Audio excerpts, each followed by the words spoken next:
IM1 이상을 받으려면 15번 문제 유형 답변을 잘해주셔야 합니다. 근데 이 15번은 가장 쉬운 문제 유형이어서 정말 보너스 같은 문제인데 어떻게 답변해야 할지 모르겠다고 하시는 학생분들이 꽤나 있더라고요. 그래서 오늘은 15번 문제 유형 답변하는 전략을 자세히 알려드릴 테니 꼭 숙지하셔서 이번에는 반드시 IM1을 받도록 합시다. 여러분 안녕하세요, 그린오픽입니다. 이번 6월에도 17일 수요일에 시험을 보고 왔고요. 그때 나온 기출문제들 공개하도록 하겠습니다. 첫 번째 주제로는 거주지가 출제되었습니다. 이번에서는 집 묘사해보라는 문제. 그래서 우리 집의 방들을 얘기해주면 되고, 두 번째 문제인 3번에서는 너랑 너네 가족은 주중과 주말에 집에서 뭐하니? 이렇게 질문이 나왔고, 4번에서는 어렸을 때 살았던 집이 현재 어떻게 바뀌었는지 말해보라는 질문이 나왔습니다. 참고로 지금의 거주지 문제들은 설문지에서 가족과 함께 거주를 선택했을 때 나오는 문제들입니다. 두 번째 주제로는 국내 여행이 나왔는데요. 첫 번째 문제인 5번에서는 자주 가는 국내 여행지 몇 군데 얘기해보고 왜 거기 가는 걸 좋아하는지 말해보라는 질문이 나왔고, 6번에서는 여행을 준비하기 위해 하는 것들을 얘기해보라는 질문이 나왔습니다. 여행 가기 전에 비행기 티켓, 호텔, 차 렌트 등등을 예약한다, 그리고 이런저런 물건들을 챙긴다, 뭐 이런 얘기하면 되겠죠. 그리고 여기서 제가 바로 이전 영상에서 올린 탑1 맞는 키워드 에어팟 이 얘기를 할 수가 있겠죠. 난 여행할 때 비행기 안에서 음악을 듣기 위해 항상 에어팟을 챙긴다, 이런 식으로요. 자, 그리고 7번에서는 어렸을 때 간 여행 경험 하나 얘기해보라는 질문이 나왔습니다. 누구랑 어디를 갔고 무엇을 보고 했는지 등등에 대해서 말해보라는 질문입니다. 그리고 세 번째 주제인 8번, 9번, 10번에서는 공통형 주제인 은행이 출제되었는데요. 첫 번째 문제인 8번에서는 우리나라의 은행이 어떤 모습이고 보통 어디에 위치해 있는지 말해보라는 질문이 나왔고, 두 번째 문제인 9번에서는 과거와 현재 은행이 어떻게 달라졌는지 물어보는 비교 및 대조 문제, 그리고 10번에서는 은행에서 발생한 문제 발생 경험을 말해보라는 질문이 출제되었습니다. 뭐 ATM에 카드가 걸려서 고장났다라든지 신분증을 놓고 가서 애를 먹었다라든지 뭐 이런 것들 얘기해주면 되겠죠. 그 다음 네 번째 주제 롤플레이입니다. 11번에서는 우리 마을에 국제식당이 오픈을 했대요. 그래서 식당 종업원에게 메뉴 관련해서 질문 3-4가지를 해봐라, 이렇게 질문이 나왔습니다. 그리고 12번에서는 주문한 음식을 받았는데 주문이 잘못되었다, 종업원에게 얘기하고 대처 방안을 얘기해봐라, 이렇게 질문이 나왔는데, 뭐 예를 들어서 양파나 당근을 빼달라고 했는데 그대로 줬다라든지, 좀 덜 짜게 혹은 덜 맵게 해달라고 했는데 너무 맵다, 너무 짜다, 이런 얘기를 한다라든지, 너트 알러지가 있어서 빼달라고 했는데 그대로 줬다라든지, 뭐 이런 얘기 해주면 되겠죠. 그 다음 13번에서는 식당에서의 문제 발생 경험, 음식이나 서비스가 불만족스러웠다라든지 계산이 잘못되었었다라든지 등등에 대한 경험이 있다면 말해보라는 질문이 출제되었습니다. 그리고 마지막 주제인 14번, 15번으로는 설문지 인기 항목 중 하나인 공원이 출제되었는데요. 14번에서는 좋아하는 공원을 묘사해보라는 장소묘사 질문, 그리고 15번에서는 채점관 A봐도 공원 가는 걸 좋아한대요. 그래서 본인이 다니는 공원 관련해서 질문을 3-4가지 해보라는 질문이 출제되었습니다. 이번 시험에서 난이도는 4를 했고요. 자, 그럼 이렇게 해서 6월 기출문제를 모두 공개하였습니다. 그런데 IM1, 2를 목표로 하시는 분들 참 많으시죠? 일단 IM1, 2를 목표로 하시는 분들에게는 난이도 4를 추천드리고, 난이도를 3 혹은 4를 하게 되면은 아까 보신 이 문제 유형표처럼 1번부터 15번 처음부터 끝까지 나오는 문제들이 순서가 정해져 있는데, 여기서 제일 마지막 문제인 15번 문제 답변을 잘 해주셔야 IM1을 받으실 수가 있습니다. 실제 시험 보기 전에 난이도 체크하는 화면이죠. 시험을 한 번이라도 보신 분들이라고 하면 이 화면이 익숙하실 겁니다. 근데 여기서 이 난이도 3에 대한 옆에 기재되어 있는 설명이 IL과 IM1을 의미하는 거거든요. 옆에 설명을 자세히 봐볼게요. 나는 나 자신, 직장, 친숙한 사람과 장소, 일상에 대한 기본적인 정보를 간단한 문장으로 전달할 수 있습니다. 자, 이게 통과가 되면 IL을 받는 거고요. 바로 밑에 줄로 하나 더, 간단한 질문을 할 수 있습니다. 지금의 이 간단한 질문이 무엇을 얘기하느냐, 가장 마지막 문제 유형인 15번 문제를 뜻하는 거거든요. 그래서 이 15번 답변을 정말 잘 해야 한다는 겁니다. 이게 통과가 되어야 IM1을 받는다라는 거니까요. 채점관에 질문한 문제 유형인 이 난이도 3, 4를 선택했을 때 나오는 15번 문제가 진짜 엄청 쉬운 거저주는 보너스 같은 질문이라고 하는 거죠. 학원 같은 곳에서 체계적으로 공부를 하신 분들이라고 하면은 정말 쉬운 문제라고 하면서 제대로 된 교육을 받으셨을 겁니다. 그런데 독학을 하신다고 하면 누가 가르쳐주는 사람이 딱히 없으니까 15번 문제가 정확히 어떤 것들이 나오고 어떻게 답변을 해야 하는지 잘 모르시는 분들 많으시죠? 왜냐면 유튜브에서도 이 난이도 3, 4 기준의 문제 유형 15번을 잘 가르치는 영상은 사실 찾기가 쉽지가 않거든요. 그래서 오늘은 15번 문제 유형 답변하는 법을 가르쳐 드리도록 하겠습니다. 15번 문제는 현 주제 관련 채점관에게 3-4가지 질문을 하는 문제 유형입니다. 예를 들어서 여기 14번, 15번이 거주지가 나왔다고 하면 채점관 집 관련 3-4가지 질문을 해야 하고, 만약 14번, 15번이 국내 여행이 나왔다고 하면은 채점관이 휴가 관련해서 3-4가지 질문을 해야 하고, 뭐 이런 식의 문제인 거죠. 근데 15번 문제 답변하는 데는 딱 2가지 전략이 있어요. 첫 번째는 14번의 질문을 기억했다가 여기 15번에서 그대로 답변하는 겁니다. 이게 무슨 말이냐, 아까 14번, 15번 주제가 공원이 나왔다 했잖아요. 공원은 14번 묘사 문제에서 이렇게 토시 하나 틀리고 그대로 나옵니다. 여러분들은 이 질문에 대한 답변을 14번에서 하고 넥스트 버튼을 누르고 15번으로 넘어갔겠죠. 그럼 공원 15번 질문은 어떻게 나오느냐, 이렇게 똑같이 나옵니다. 15번은 항상 이렇게 3-4가지 질문을 하라고 한단 말이죠. 근데 여기서 최소 질문 하나는 먹고 들어갈 수 있다고 하는 겁니다. 바로 이 14번에서 여러분들께서 받은 질문 있잖아요. 이걸 그대로 이용하는 거예요. 너가 좋아하는 공원 하나를 묘사해봐 라고 했으니까 이걸 그대로 질문하는 거죠. 아니면 마지막 문장 이걸 이용해서 Can you tell me what it looks like 혹은 what does it look like 이렇게 가질 수도 있겠죠. 이렇게 14번의 질문을 그대로 기억했다가 그대로 이용하면 최소 질문 하나는 커버가 가능하다고 하는 겁니다. 근데 14번 질문 끝나자마자 바로 답변하기도 바빠 죽겠는데 대체 이 질문을 어떻게 기억하라는 거야? 14번에서 질문이 어떻게 나왔는지 기억이 만약에 하나도 안 난다고 하더라도 전혀 걱정하실 게 없습니다. 왜냐면 바로 육하원칙이라는 키워드 이것만 기억하시면 15번 문제는 어떤 주제가 나오든 그냥 다 답변할 수가 있습니다. 아까 공원 15번 질문에 지금의 이 육하원칙을 한번 적용해 봅시다. 누구랑 공원에 가냐고 물어볼까요? 그러면 이렇게 질문하면 되겠죠. 이번엔 언제 공원에 가냐 물어볼까요? 이렇게 물어보면 되겠죠. 공원이 어디에 있냐고 물어볼까요? 이렇게 물어보면 되겠죠. 공원에서 보통 뭐 하냐고 물어볼까요? 이렇게 물어보면 되겠죠. 그 공원을 왜 좋아하냐고 물어볼까요? 이렇게 물어보면 되겠죠. 마지막 how 거기 어때? 좋아? 이렇게 한번 물어볼까요? 그러면 이렇게 질문하면 되겠죠. 참고로 이 표현 모르시는 분들을 위해서 한번 설명드리면 how do you like 목적어 이 표현은 이 목적어가 마음에 드니? 이런 의미이기 때문에 거의 모든 장소에는 그냥 다 사용 가능하다고 생각하시면 됩니다. 자 그런데 이렇게 질문만 하나하나 딱딱 하는 게 아니라 확실한 IM1을 받기 위해서는 각각의 질문에 살을 붙이는 게 굉장히 중요해요. 몇 가지 예를 들어보면 누구랑 공원에 가니? 이렇게 물어봤잖아요. 여기서 끝이 아니라 최소 한 문장은 더해서 살을 붙이라는 겁니다. 이런 식으로 붙이면 됩니다. 가족들이나 친구들이랑 같이 가니? 그리고 좀 더 살을 붙인다고 한다면 여기서 이제 내 얘기를 하는 겁니다. 나 같은 경우는 이라는 이런 표현 써주면서 나는 보통 제일 친한 친구랑 같이 가. 이렇게 하고 나서 너는 어때? 라는 의미인 How about you? What about you? 이렇게 더 해주시면 됩니다. 살 붙인 연습 한 번만 더 해볼까요? Where is the park? 그 공원이 어디 있니? 항상 이렇게 where 이라는 질문을 사용하게 되면 너네 집에서 가깝니라는 의미에 이 표현을 더해주시는 겁니다. 그러고 나서 그냥 궁금해서 물어보는 거다라는 의미로 I'm asking because I'm just curious 이렇게만 더해주시면 되는 거죠. 어때요? 참 쉽죠?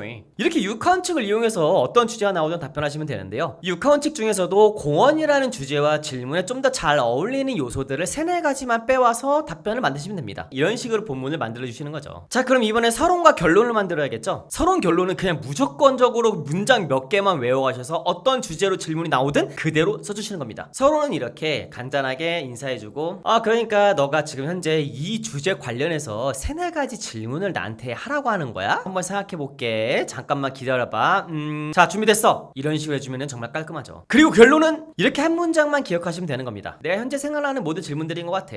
너가 준비되면 말해줘. 이런 의미인 거죠. 근데 이것도 만약 길잖아요? 그럼 그냥 이 문장만 기억하세요. 이 문장으로만 마무리하셔도 충분합니다. 자 그럼 저희가 만든 이 서론 본론 결론을 한눈에 보도록 할게요. 이런 식으로 답변하게 되면 최소 IM2입니다. 그럼 IM1을 목표하시는 분들은 이게 너무 길어서 살짝 벅찬다 싶으면 한 3-4문장 정도 빼셔도 괜찮아요. 아니면 현재 질문을 4개를 했잖아요. 이 중에서 3가지만 해준다라든지 그래도 IM1 나오는 데는 충분합니다. 자 그럼 오늘 이렇게 6월 기출문제 공개와 함께 15번 문제 유형 답변하는 전략을 알려드렸는데요. 오늘의 영상이 도움이 되었다면 구독과 좋아요 그리고 댓글까지 부탁드리겠습니다. 그럼 전 다음 영상에서 또 찾아뵙도록 하겠습니다. 시청해주셔서 감사합니다.